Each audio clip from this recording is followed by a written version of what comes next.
Welcome, everybody. My name is Katie. I'm on the team that produces the festival. Everyone is going through something. Raise your hand if you're going through something. Yeah. Mental...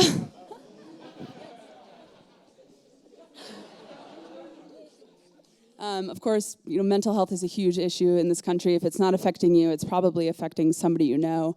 And so we're so grateful that these guys have the guts to use their platform to talk about this issue. Our moderator is Michael Gervais. He's a renowned sports psychologist. He works for the Seattle Seahawks and a number of other remarkable individuals. And he also has a podcast called Finding Mastery, in which he interviews high-performing people. Thank you. Enjoy. Very cool. Thank you. Yeah. Okay, here we go. I am incredibly excited to have this conversation with the two of you and the rest of us in the room about what I think matters more than just about everything else in life, which is the quality of your inner life. And without the quality of inner life, the experiences that we go through become compromised. And so today is really a deconstruction about the myth between the strongest men and women in the world, those that achieve and experience the heights of human potential, and how the rest of us see them, and at the same time, how they experience life, which is no different than us. And so I'm fortunate enough to be on this esteemed panel with two of the best basketball players in the world, and they need no introduction. Kevin Love.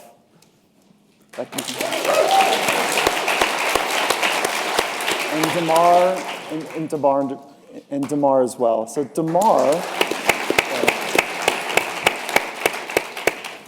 this is an interesting panel as well because DeMar is from USC and Kevin is from UCLA. So we've got some other tensions involved here as well. Yeah. So before, how many Trojans do we have in the house? Ooh, this is outnumbered. That's all we need, he says. That's good. UCLA? Okay, good. Okay, all right. So we went to private school, so. Private school, yeah, private school, yes.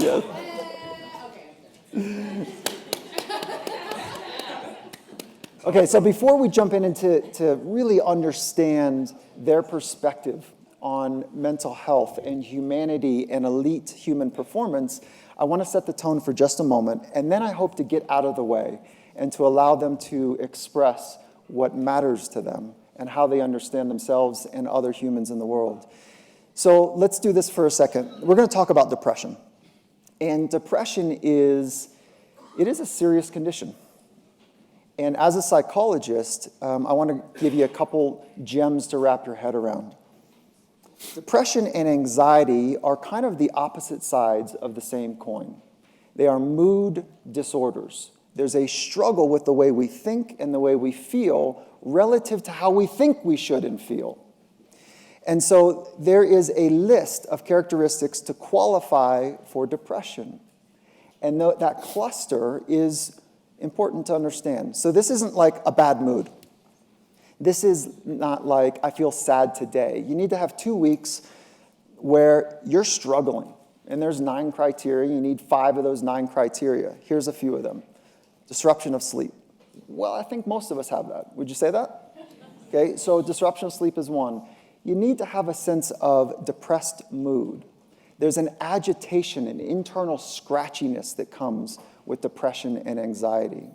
There's a there's a weight loss issue that happens even though we eat about the same. It's weight loss or weight gain. There is a compromise in how we organize our inner life. We consider and plot in some ways about suicide, and we really don't feel connected. It's a bit of a malaise where we feel like we're walking through quicksand. Those are the clinical symptoms of depression. You need 5 of those 9. Everyone in this room has felt some of those. Now, how many of you in this room, before we set the table here, have experienced 2 weeks or more, 5 of those? You've really wrestled with depression and or anxiety. How many of you have struggled at some point in your life? There we go. Welcome home. That's right. Okay. The second is, how many of you know somebody that has struggled with depression and or anxiety? That's the world. you know somebody that's been afflicted with this condition, if you haven't wrestled with it yourself. 2 more facts, and then I'm going to flip the conversation. This is a global condition. Over 300 million people suffer. And I say suffer, I mean that. Suffer from feeling isolated and lonely and depressed. 300 million people. The best estimate from the World Health Organization is that this is a $1 trillion cost to our economy globally. That's a real deal. Okay, so last thing is that 2 of the most extraordinary athletes in the NBA, it's a global sport at this point, have raised their hand to demystify, to destigmatize what mental health is about. When we look at you, we see you as the strongest, the iconic Davids of the world. We see you as being impenetrable, as having it all together. You're paid well, you're handsome, you're athletic. I did say that. They are handsome, aren't they? You're athletic. You've got everything that people think they want. And at the same time, you said, wait a minute, I have a struggle that I need to not keep private. And what happens for them is that every day they practice vulnerability. Do you feel nervous at some level before games? Games? Yes. Not games. Not games. Where do you feel nervous in your life? Society. What does that mean to you? Meaning, I know, pretty sure for us, basketball has always been our escape, for us to suppress everything we feel when we're alone. I know for me, when I'm out, that's when your anxiety kick in. You're not sure how to process everything that's going on. You feel so out of control of things. So many emotions run through you: anger, frustration, sadness, whatever it may be. Because when we in that moment, we don't feel comfortable like we do when we in a tough moment playing in a game that we love playing. Because you know the skills of your craft. Right. You understand the mechanics, they feel at home. And when you're out in other environments that trigger something that feels unsettling, that is something for you. Is that the same for you as well? Yeah, I mean, And it doesn't have to be, right? No, it is very similar for me. I think basketball, for both of us, we were talking about it last night, we've talked about it at length before, that it's always been a safe place for us. So, it's when we step away from the floor and we lose some sort of that control. And also we feel very isolated. I think it's, like you said, we are looked at as superheroes and in a lot of ways indestructible. And there's that feeling of invincibility like when you're a little kid. But there are so many layers to the human being. People forget, I think they don't take a step back and look at us as human beings. And all we want to do is have that human connection. And so much of that is lost. And having that isolation and going out in public or being away from anything basketball related can create, and you could be subject to that sort of feeling on an everyday basis. And that in itself is a tough thing to have to go through.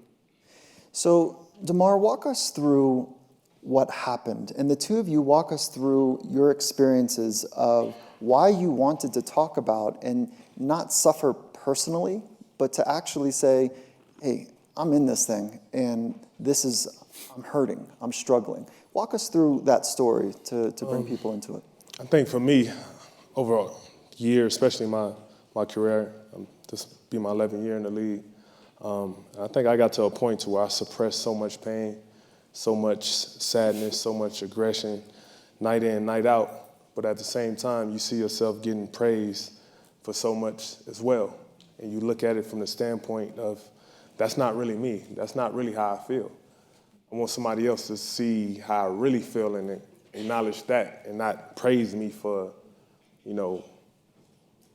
the person, DeMar DeRozan, NBA player that everybody see me as. And I think I just got overwhelmed, fed up with that. And when I first came out about it, it was for my own selfish reason. It was All-Star Weekend in LA. And I just wanted to get home. I hadn't seen my kids for a while.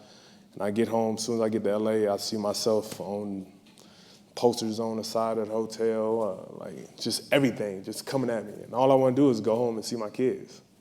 But everybody on my back talking about, man, the All-Star game, what we doing, this, just coming from everywhere. And I just lost it. You know, it was just a moment where I just couldn't take it no more. I couldn't hide behind my shield anymore. And I just came out and expressed it, hoping someone could relate and make me feel better. You see what I'm saying? So that was my reach and my calling why I did it. And then, So, you know, this is a trip for me sitting here, you know, having DeMar next to me because, I mean, he was really the reason that I even came out and expressed what I had been going through since, I mean, really since I can remember. I remember as an early kid, my anxiety and depression. You know, I remember talking to my brother after the fact when I expressed it publicly, and he said, man, I remember we used to lose you for a couple, 3 weeks, and then finally Kevin would reappear again. And, you know, that was very powerful coming from him because I think when you're in it, it doesn't matter what age you are. When you're in it, you seem to have blinders on, and it isn't until somebody else, either that you really love or at arm's distance, is able to say, hey, listen, you're going through some shit. Like, we need to help you. And the same thing with anxiety, too. Both of those things would manifest in rage fits, and I always had somewhere to go. So, you know, fast forward, having dealt with that throughout my entire career, really since I can remember my entire life, you know, was heading into not this past season, but the season before. And it was summertime. A lot of terrible things were happening in my life. It was very tough to, you know, swallow what I was going through at that time. And basketball, as we mentioned, was always, you know, the last pillar, was always a safe place. So that last pillar for me was November 5th against the Atlanta Hawks, where I had a home game, and I had an in-game panic attack. And, you know, I had nowhere to go. I was kind of looking around. This was after halftime. And, you know, we come out, had a really terrible start. And I went back to the locker room, and like I'm feeling like I'm having cardiac arrest. I don't know what's going on, and I end up on the floor unconscious of our head athletic trainer's office. Go to the Cleveland Clinic. They run every test in the world, and I check out, I check out of there, and all the tests, you know, come up negative. And I'm thinking, well, you know, what the fuck just happened? So, no, so that was, we had very high expectations. We had been to the finals 3 straight years before that. We were expected to go to the finals, if not win the finals. And there was a lot of things going on personally, a lot of things going on with my family, and really the perfect storm. So fast forward, there's just this vicious cycle that comes through. My teammates turned on me at one point because I had been going through a number of things. I wasn't able to tell them. I had broken my hand, so basketball was taken away from me, so I didn't have that outlet. And then what's crazy is, in having DeMar sitting here to wrap this up, is that, you know, I've been named to the All-Star team. I was hurt, but I still decided to go there and sit on the bench and support the guys. But I got there, had set up the whole rest of the week, and Parkland, Florida happened. And I'm sitting there watching the TV like, wow, it's so crazy to consider all the kids, all the families, community, domestically, internationally, how this impacts everybody, and gun violence. And it is so much bigger than all of us, as well as the young gentlemen that put everybody in the position to have to suffer through that. So, Jackie McMullen, who's an ESPN writer, who did a 5-part series about anxiety and depression and mental wellness, or mental illness. In August, she did a 5-part series. She started talking to me, I think, Saturday was our practice day. So she had started talking to me, asking all these questions about, hey, there's some rumblings about, you know, teammates are saying, you know, you're unreliable, or you're suffering with some serious mental issues that are gonna, you know, make you untrustworthy out there on the floor. So I felt it was time for me to maybe share my own story, but I wasn't quite there yet. So when DeMar, thank God, came out and shared his struggles with depression, I thought to myself, man, if you only knew his story and how he grew up and where he grew up, it's a real special story in itself. So I thought, shit, if he can do it, I can do it. So, I was that second guy that in that, kind of a chain of events that, sometimes that second guy has to be the crazy one. But, I wanted to make sure not only that he wasn't alone, but I didn't want to suffer silently anymore. I had put it on the back burner. I hadn't discussed it with anybody for so long. My best friends didn't even know growing up. So that was an eye-opening experience for me. I wrote my piece on the Players Tribune. I pressed send, and a big part of the reason that we're here today is because we're able to just lay all our cards out and lay it all out there on the line. So I think it's a special time for where we are right now. I don't know if this could be like a paradigm shift, but you can see strength in numbers here. We saw the hands raised, and whether it's you in your first person or somebody at arm's distance, we also know somebody that has dealt with mental illness, and we can make a huge impact because I believe the strength in the numbers is key to everything and making a movement in life. Nobody can you, yeah.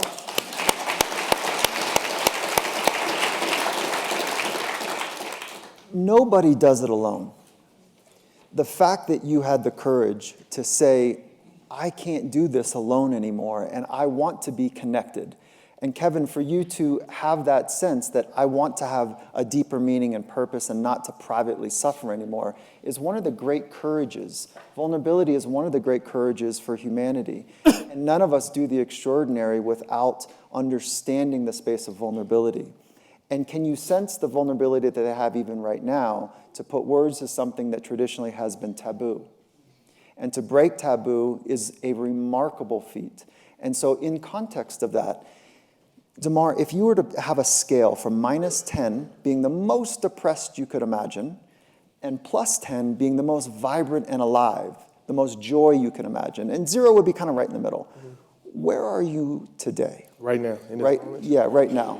I'm definitely on the plus side today. Okay, is it? That's good, yeah, good. Okay, let's go, and Kevin, you're up on this question in a second, but let's go the last 30 days. Where have you been on that scale? It's been a roller coaster. Shit has been a roller coaster. Yeah. I ain't gonna lie.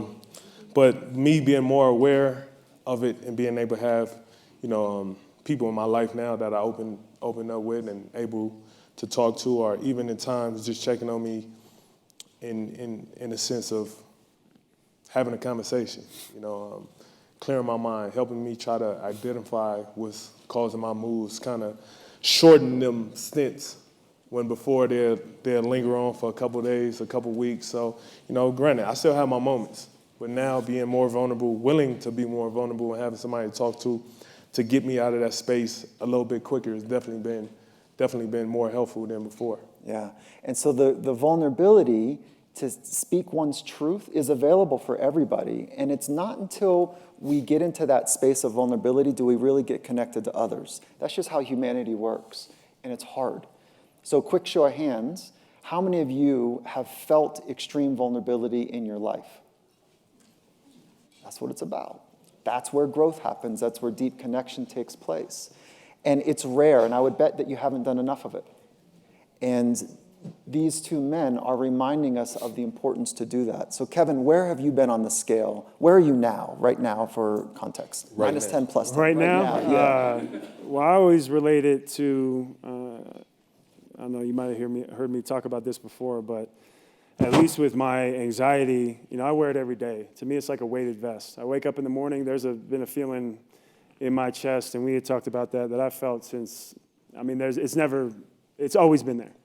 So as far as anxiety goes, I would put myself a little bit on the other side to where DeMar is, but depression-wise, I have really done a good job of changing my relationship with that side of it. So your scale is more -10 being the most anxious a human can be. Right, and then +10 +10 being the joy. Yeah. Right, like deep joy. Because they compete with each other now. Large scale. It's a big, wide scale. Yeah. I'd probably say anxiety-wise, probably like a -3, but that's like, we've been running around a lot the last 2 days. So. Right, yeah. No, but it's good. Like I feel great. It's just something that's always there, and I'm still able to express myself. That's the biggest thing. Like even with kids, I feel like so much of the time, anybody, they feel like if they're vulnerable or allow themselves to be vulnerable or speak their truth that they're weak. But if anything, I've learned it's made me more comfortable in my own skin, and also actually made me feel a little bit more involved and part of a deeper, a tight-knit community. Like I can remember looking back, even over the past, what has it been, like, 15, 18 months?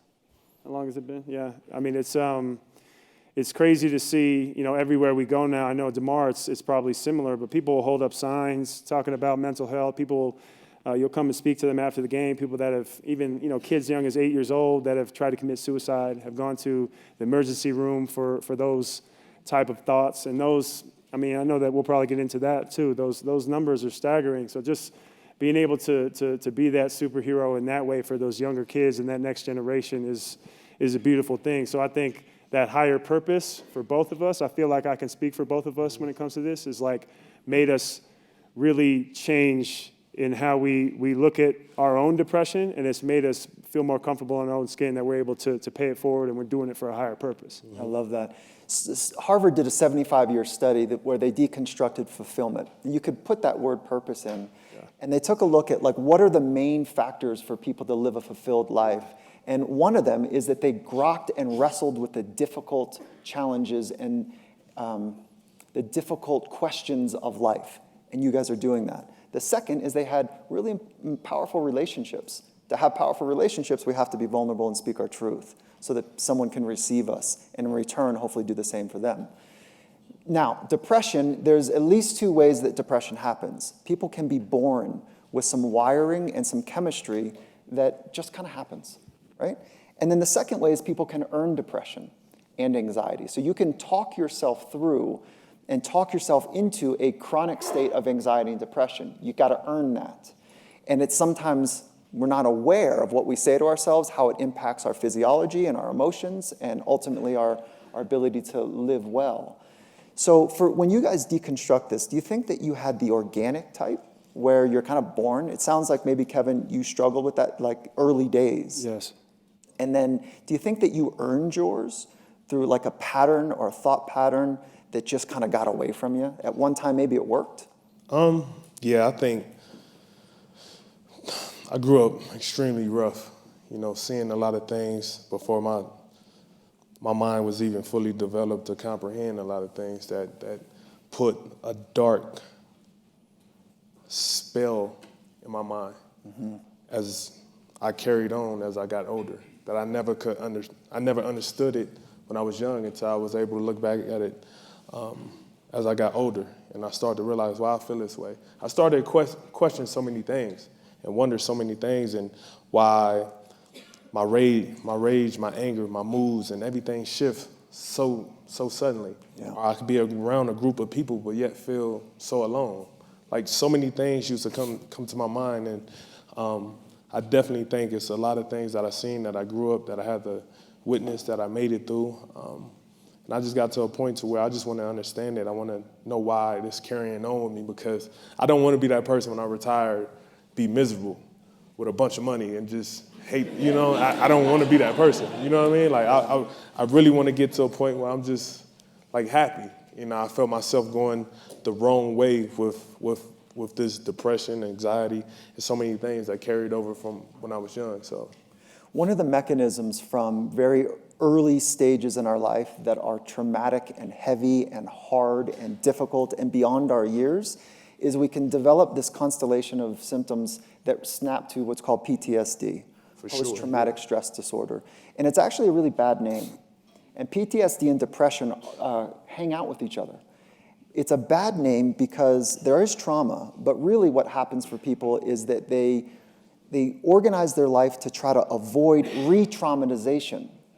And that avoidance of re-traumatization is a protection and a cynic nature and an anger. And and I don't know if that was you or not, but that is essentially what happens to folks that have PTSD, is that they change their lens of how they see the world from a protection to a protection model. 100%. Yeah, and then that's exhausting. Yeah. And then when we're depleted of resources, how many are depleted right now of resources? You know you're not at your best. You're tired. You work too hard. You're not sleeping right. Raise your hand if you're a bit depleted. Hell yeah. This is the game inside the game right now of living well in modern times, is recovering properly in a highly stressful environment. And if you want to live an extraordinary life like the two of you are, stress is involved, and recovery is an important part of the game. Now, talk about perfectionism, because perfectionism can work early days to be highly skilled, but it walks you right into something else. It opens up another door for us, which is not a good door. Yeah, for sure. I think for me, being young and having an imagination of just wanting to do something and be great, I love sports. I used to try to recreate every moment that I seen growing up, whether it was outside, at school, to try to be something. And I always felt like my only option to make it out of Compton was to play sports. And I started to push myself and be so locked in to want to be good, to where, like, damn, this is happening. Let me try to be great at this, to where I'm missing out kind of on my childhood, because I'm not doing all the things that everybody else doing. I'm doing all the things that everybody don't want to do. I'm putting in the work. I'm doing it. I'm pushing my limits every single day to want to be good, because I want to make it out, to where you make it out and you get to a certain success and you look back like, damn, I didn't get to do that as a kid. I didn't get to do this. It's one story I always tell. Like, I wish I was able to enjoy college more, because it don't seem like I was even in college. Went to USC. What do you expect?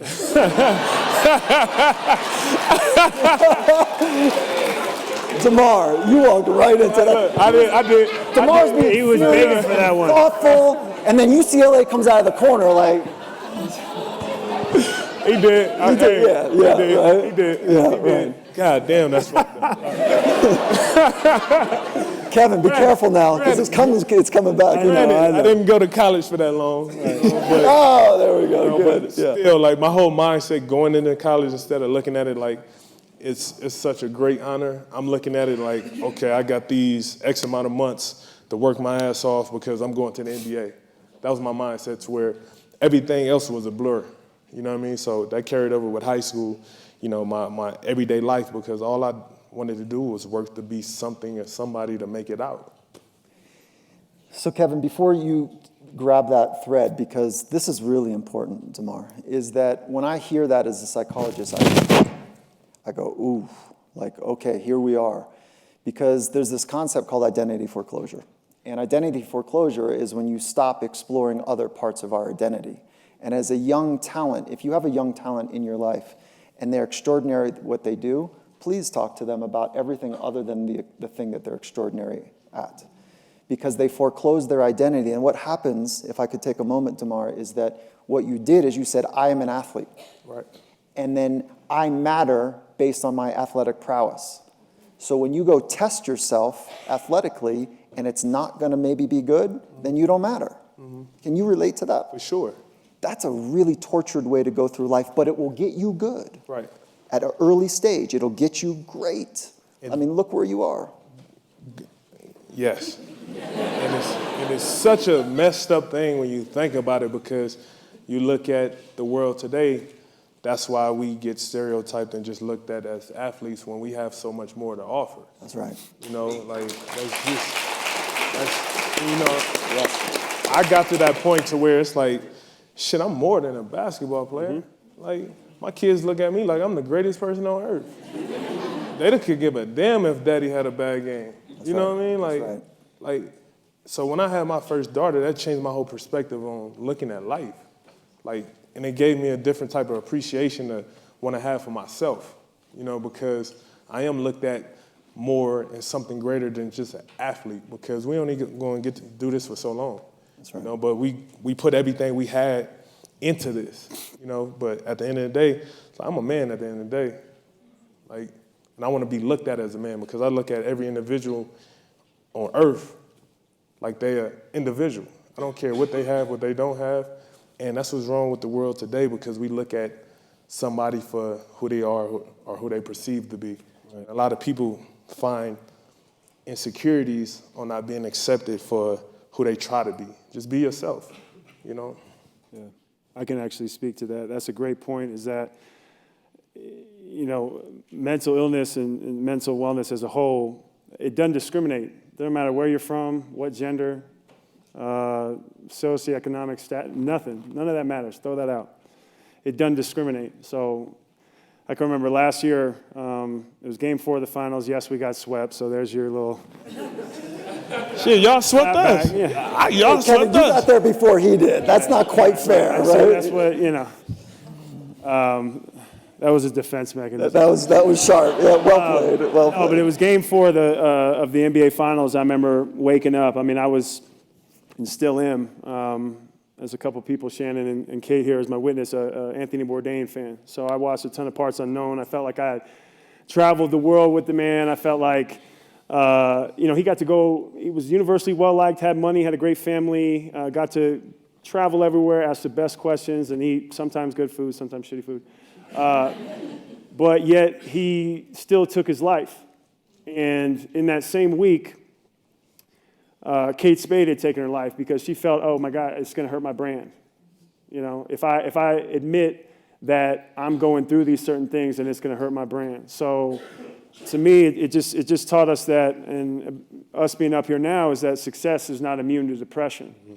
It doesn't matter how successful you are. This thing doesn't discriminate. And as I mentioned earlier, at some capacity, whether it's you or somebody you know or somebody that you run close to in your circle is going to be dealing with this. It might be suffering silently. So, I mean, it's just not being afraid to having those conversations. But to DeMar's point, it's amazing that we're sitting up here because I'm thankful to be in a league where we're not only supported to talk about such tough topics or topics that are going to put us in a light that maybe is going to be a little uneasy and we're not comfortable in, but they actually push us to speak about it, to be more than basketball players. So on my end, hit it a million times. I know he's probably getting sick of it, but I thank DeMar for that. But we had talked about it this morning that just about youth sports and the next generation. Like now kids can feel like at that demographic, whether it be, when they conceptualize these type of things or be subject to what you went through growing up, whether it's 5 or 6 years old all the way through 18 before they leave for college, like they're thinking, hey, I can be the next DeMar DeRozan, I can be the next LeBron James, but not only in terms of athletic prowess, but also, man, I can speak about mental health, mental wellness. I can get involved in things bigger than myself. I can make the world a better place.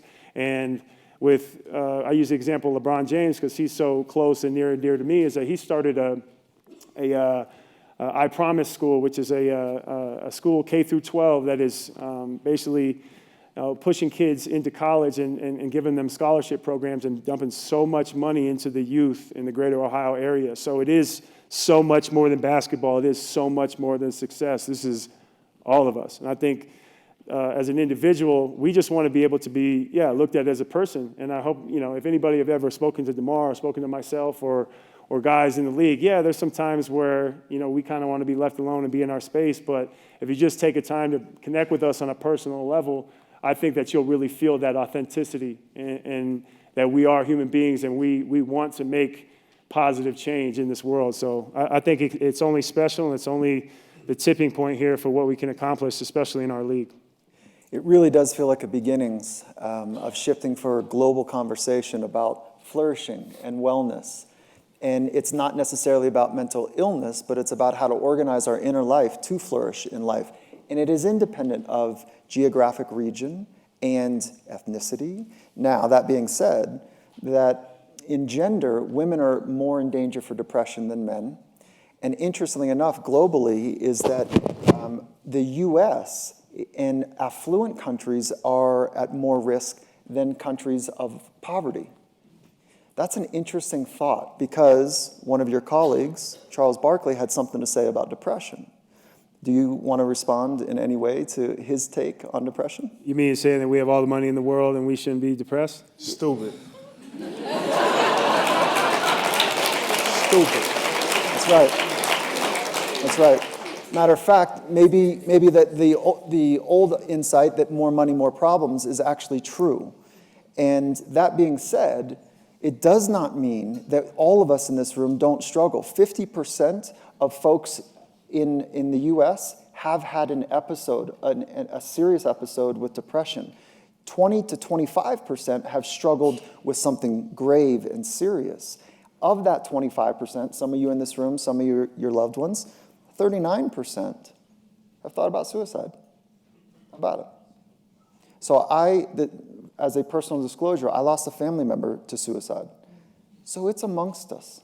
It's one of the most tragic experiences, one of the most helpless experiences when a loved one makes a fatal decision.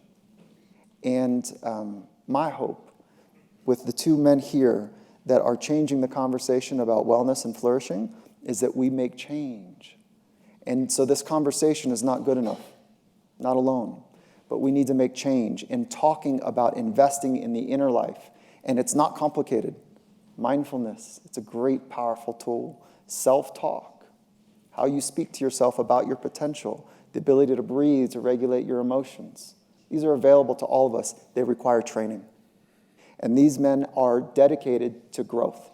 And that is a reminder for all of us. How well do you flourish, and how well are you organizing your life every day to grow?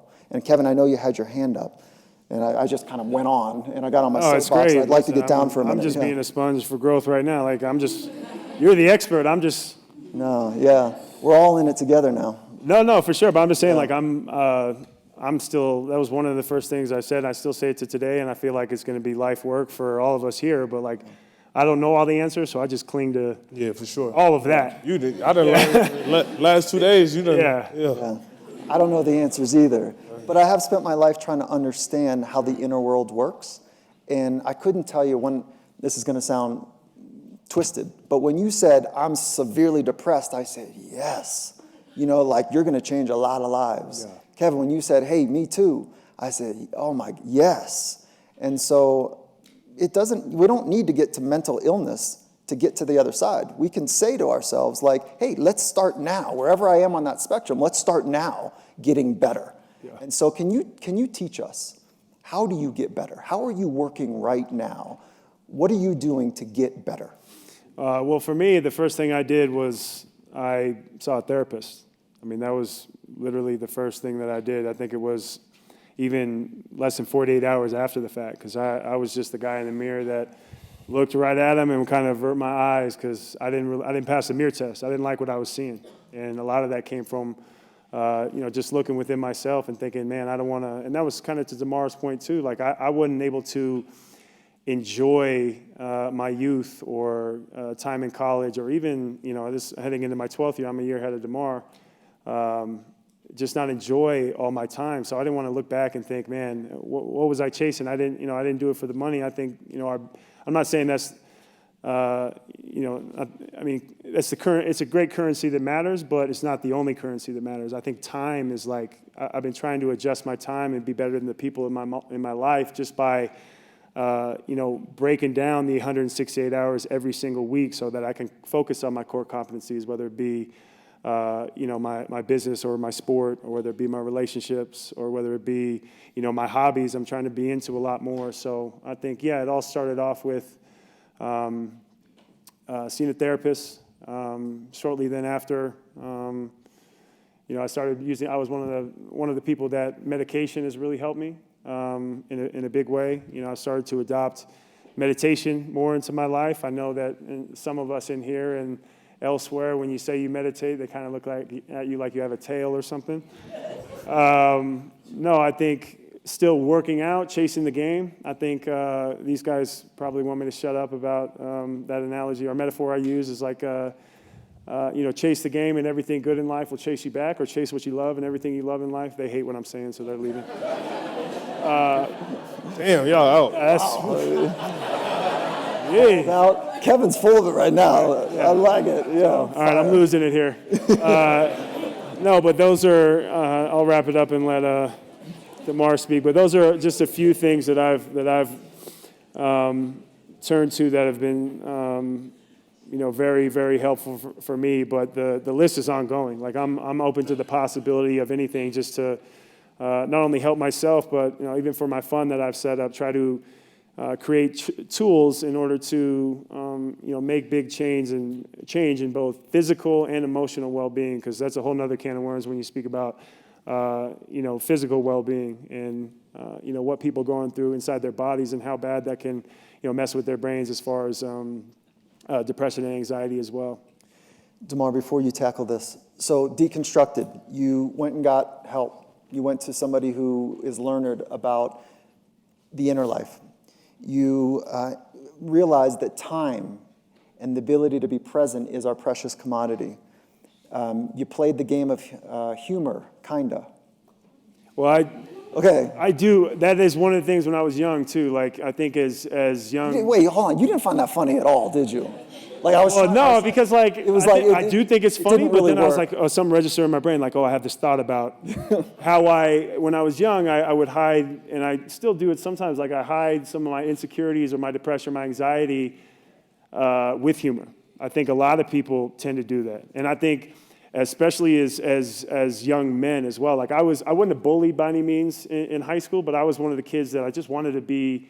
I wanted to be accepted. I wanted to be accepted by kids. I think we can all relate to that at any capacity. I was the one kid where, and like a lot of my friends, when we were running in the pack, we had to try and be funny, and sometimes it was at other people's expense. Yeah. And other people would be hurt and have to go deal with that for 24 hours, a day, a week, a month, whatever it was. But then if you caught me alone, like I was a empathetic. I was good. I was a good man. I was a good kid. And those were, values and characteristics and things that were embedded in me at an early age. But I think I was just trying so hard to be accepted that I wasn't even seeing the effect that I might have been having on other people when I was in that group setting with a bunch of young men. So I think young men are even far more behind than the rest of, anybody at any age, anything. So I think young men are the ones that need to, step up and just hold themselves more accountable in that regard. Mm. So that's why I didn't laugh. Yeah. Kind of intense and right at the same time. See, and I'm losing more shit.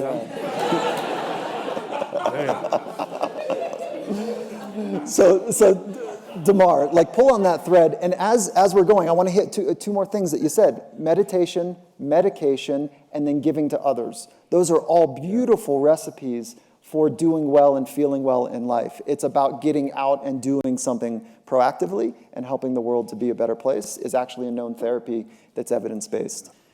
DeMar, what do you do to flourish in life? I think with me just being able to come out, just accepting to be vulnerable was my biggest issue. And being able to talk, try to figure out ways I can express myself. Talking to somebody that listens, who pay attention, who gives you insight, who builds you up. Not feeling like you everybody crutch, not feeling like you gotta put on this hard shield 24/7. So for me, it was just being able to accept being vulnerable. I got tired of feeling like I had to be the toughest person every day, all day, because that's how I grew up. I remember my dad telling me, "You better not cry, you better be tough." I'm like, God damn, I'm 6 years old.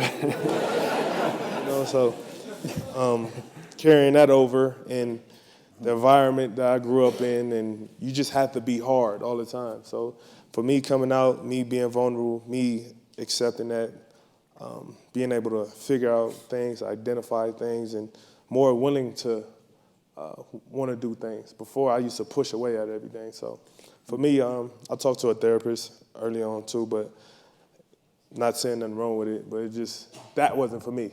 I realized, I had to just be around something that loved me back and open up to what loved me, and it's been going pretty cool. So yeah, that's beautiful. Yeah. So can you relate to the armor? Can both of you relate to having this really shiny armor that you put on as a 10-year-old, 16-year-old, 18-year-old? Can you relate to the shiny armor? And because, DeMar, what you're talking about is I took the armor off.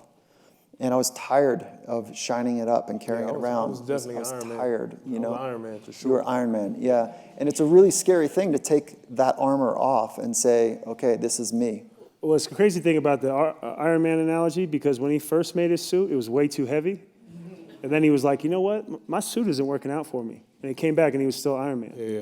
Mm-hmm. That's what I think about. Yeah. Like when you look at DeMar, like here I am again. Like if you were, we man, spoke though. earlier. Hey. Yeah, no, I'm like, I should follow him everywhere because now I'm his fucking hype man. Right?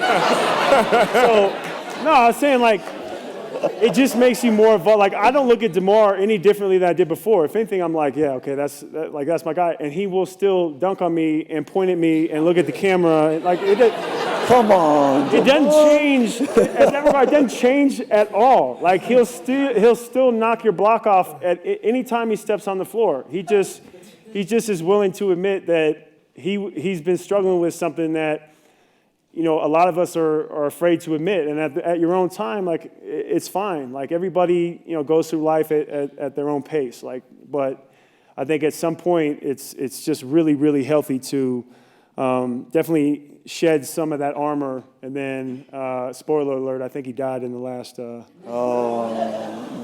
wasn't wearing the armor. Yeah. I think all those battle wounds make you who you are. I mean, it is. I think, like I said, it makes you more evolved, and is it's really yeah. Sorry, they're laughing at me because they hadn't seen the movie yet. Is that right? I'm sorry. Damn, you just said, you get. You're going to lose more now. Yeah, he showed yeah. that. Yeah, that's too bad. Oh, right. I really hope none of your kids see this because, like, those superhero movies, like, I feel like I'm like 12 years old again. You just Yeah, gave it away. I just gave it away, man. He might come back. No more Batman parties for me. Man. I'm sorry. Yeah, honestly, I was just reading the message board, so I don't even know if it's true or not. Yeah. So this is Iron Man right here. Yeah, except he's gonna be here for a long time. So. There's a truth about earning our scars, and there's something very powerful about doing difficult things, and none of us end up being able to go through difficult experiences in life without vulnerability, without some sort of unsettledness, without knowing and embracing, watch this, the unfolding, unpredictable unknown, which is always now. But when we go through those experiences and they're difficult, we earn the right to say something very powerful to ourselves, which is, I can do difficult things. And we have to earn those scars to say I can do difficult things. There is no pathway through that without vulnerability. There is no courage without vulnerability. And there is no true understanding of human potential without getting into that space. Every day, they don't know if they're going to win or lose, and they still give it their best go. We don't know how the next moment's going to unfold, nor our life unfolds. But in that note, we are agents of our own life, either co-creating or creating, depending on your spiritual or your philosophical belief, the experience that we have in the present moment. That being said, can you each walk us through, in your most beautiful way, when you invite your imagination of what you hope the future could be? Can you share what you would imagine if you could influence many? What would life look like? I believe the children of you. For you. For me? Yeah, Kevin's talked a bunch. Yeah. A sunny tropical place. Sunny tropical place. That's what I envision. Just a sunny tropical place. What does that mean? Like just relaxing, being able to hear nature in the most peaceful, calming way. You know, that's how I envision it. And then what if people can't get to your remote island, where it's sunny and tropical, what would you hope that others could learn from your experience? It's okay to be vulnerable. It's okay to want to be better. It's okay to break yourself down to be able to build yourself back up to be something better and stronger. So, How cool is that?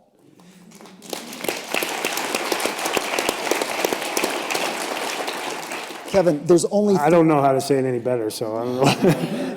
Really? No, I mean, you can ask the question, but that was pretty damn good. So. Yeah, it was good. Yeah. But you got a mission too now. What is your mission in life? I mean, at least I think as far as this topic is concerned, and my fund is concerned, it's just inspiring people to live their healthiest lives while providing tools, which, you know, that's a big part of the reason that we're here and we're doing the work. And it's to impact physical and emotional well-being. You know, as I kind of alluded to earlier, because a lot of that chronic inflammation, like I've seen family members, I've seen my father, and you know, some younger people around me, whether they've dealt with cancer, whether they've even been in a car crash, have dealt with chronic inflammation, and how poorly that affects the mind. So I think both of those do go hand in hand so much. So it's finding ways to impact both sides of the coin, and knowing that I don't know all the answers, but being open to the possibility that there's so many things that can heal people. So if you tell me to look to the future, I think DeMar really hit it on the head, but I spoke to it a little bit this morning. That's our time's up, I guess. No, it's just like any movement or any group of people. I spoke about all the movements, whether it be like LGBT, Black Lives Matter, Me Too, even this we're sitting here talking about now, and that goes, all these transcend. We're all people at the end of the day, and we all need to find ways to, have empathy, pay it forward to the next person, and then just set up, our kids and, the youth to be better as well.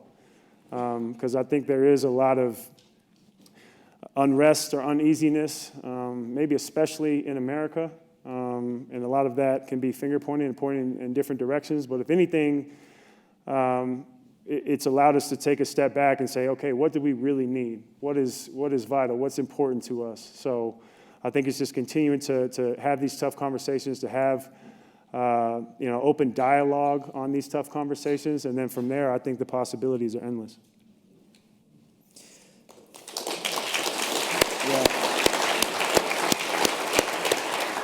So we're going to open it up to questions, and I love this. So we got some mics that are going to run around, and before you get to a mic, there's only 3 things you can train as a human. You can train your craft, you can train your body, and you can train your mind. This conversation is about the tools to train your mind and to destigmatize that this is available for all of us. In that light, let's ask some really good questions. Okay. Damn. It's my fault, sorry. That's a moderator's fault, yes. Yeah, so, DeMar, why don't you choose? Since he ruined the movie for her. Well, you haven't seen it, seriously? Yeah. Wait, have you not seen it? I've seen it. Okay. Yeah.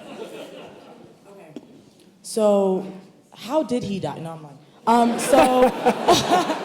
So my question is really geared towards you, but I guess you all can answer at the same time. So basically, if you can think back to before you were who you are now, or who we perceive you as now, as pro basketball players with, so if you could think about the time before you got to where you are now, have you ever taken the time to think about the fame and about how all of this notoriety and being in the public eye so much would affect you and would affect your person? I never would imagine this type of fame, with attention, nothing. That would have never crossed my mind. All I wanted to ever do was play basketball. Everything else that came with it was bullshit, honestly. Like, I never wanted none of that. Yeah. And as a performance psychologist, do you feel as though there are enough preliminary screenings or even conversations with athletes that are about to embark on such a, in the scene, in the public eye career, to kind of evaluate where they are? Or does it kind of wait to where they get, no offense, but to that point where you have to put yourself out there? There are great diagnostic tools that are available to us. They are not readily accessible in the elite sport game at this point, and so it's coming. It is coming because of this conversation and their conversation they've had for a long time. And it's a great question, because screenings can identify triggers and traps for people to fall into. And I want to just say the last 2 things. One is, there a dark side to humanity. We all suffer with it. We don't need to suffer privately. There's a cost to exploring our very best, and it is not a lonely cost. It does not need to be that. And the last thing I want to say is, I'm honored to be on the stage with the both of you. So I want to say thank you. Thank you. Thank you for what you're doing. Yeah, beautiful. Thank you.